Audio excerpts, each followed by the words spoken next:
rinata l'Italia dopo 10 anni dall'apocalisse originata dal risveglio dei morti.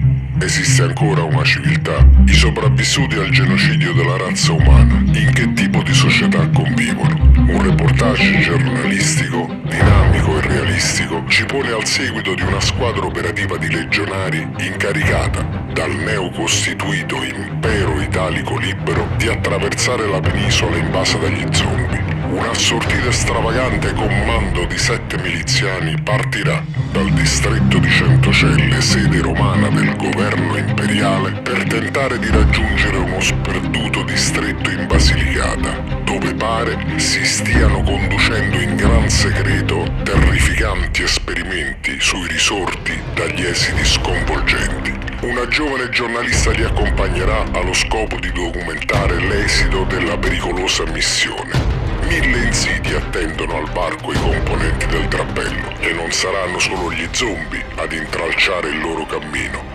Bande di predoni anarchici, riottosi ad aderire alla dittatura militare imperiale, agenti dei servizi segreti deviati ed eserciti di guerrieri adolescenti, figli del nuovo mondo, incroceranno la strada dei protagonisti in un crescendo di azione e colpi di scena. Un romanzo dai toni crudi, violento e spietato, ma nel contempo ironico ed epico, ci mostrerà una nazione sconvolta.